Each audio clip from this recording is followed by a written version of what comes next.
همداسې تاریخ په اوږدو کې. نو دغسې مسایل اوس هم ښکاره سته، اوس هم وینو په سوشل میډیا کې چې حکومت یا د قندهار یادي یا د کابل یادي یا بل. خو زه درته وایم چې دا اوس کې تاسو پوهېږئ چې زیاتره قدرت د پښتون دی او بیا په پښتون کې د نورزي دی. خو زه هېڅکله د دې نقطې طرفداره نه یم. اول زه شخصا نورزی یم، په افغانستان کې د نورزو د ځوانانو د سرتاسري شورا د ځوانانو مسؤل ومه په کابل کې. د افغانستان څه چې نورزیان دي د ځوانانو لپاره یو وخت یو فعالیت مو درلود چې د اصلاح لپاره، د نفاق د له منځه وړلو لپاره، د ځوانانو د هڅولو لپاره موږ کار کوی چې د قلم لور ته راسي. تر هغه وړاندې ما نور فعالیتونه درلوستل. خو زه هېڅکله اوس په دې نه یم خوشحاله چې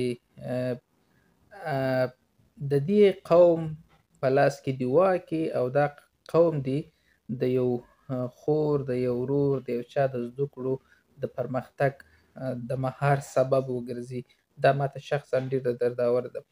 نو نه باید ځوانان اوس دا فکر ولري. اوس په غرب کې ځوانان دي، په شرق کې ځوانان دي، خو بیا هم د افغانستان د باندې د لرې زاویې څخه اوس بیا د قومي تعصباتو مسله، د سمتي تعصباتو مسله، دا شی دی چې زموږ وطن یې خراب کړی. زما هغه وخت چې ما د ځوانانو سره ګډ فعالیت درلود، زما بهترین ملګري هزاره وه، زما بهترین ملګري تاجکان وو، زما بهترین ملګري د مشرقي وه پښتانه. هېڅکله ما څخه ډېرو دوستانو پوښتنه کوله د کوم ولایت یې؟ ما ورته وویل د افغانستان یم. نو موږ باید خپل ځوانانو ته داسې یو ذهنیت ورکړو چې د افغانستان، د لوی افغانستان فکر ولري، د یو خپلواک افغانستان فکر ولري، د یو تاریخي افغانستان. موږ چې کله د 15,000 کلن تعریف کوو چې 15,000 کلن تاریخ لرو، نو اوس موجوده موږ څه شي لرو؟ هغه پښتو کې یو شعر دی چې وایي چې په خپله مېړانه یې په جهان کې الله به فخر په بابا کوي تر کومه.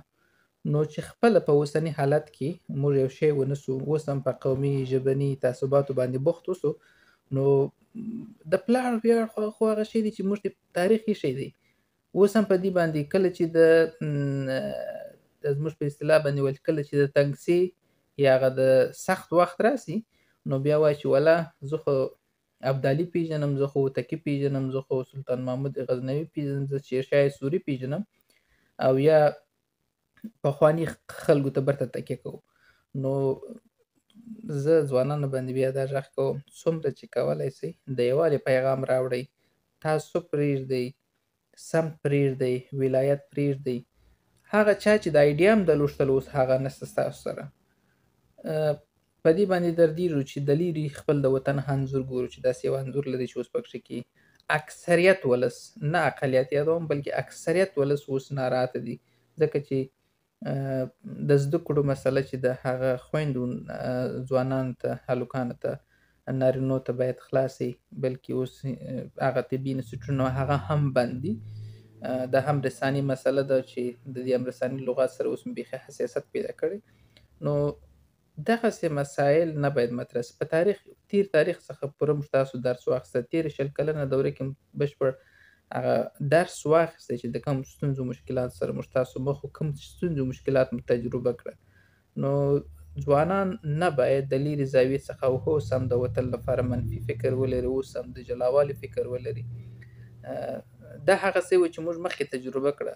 نو ځوان نسل استدلال لري، تحلیل کولی سي، تجزیه کولی سي، هره موضوع کولی سي چې خپل د لیدلوري څخه په خپل یو خپلواک فکر سره هغه ښه سره وڅاري، ویارزوي، د هغه نه وروسته خپل د وطن لپاره یو مثبت ګام پورته کړي. نو دغه دوستان چې اوس هم لګیا دي په دا سوشل میډیا کې چې ولایتونه غندي یا قومونه غندي، دا نه ځای ته رسېږي بلکې دا تفرقه او نفاق نور هم زیاتېږي. مننه.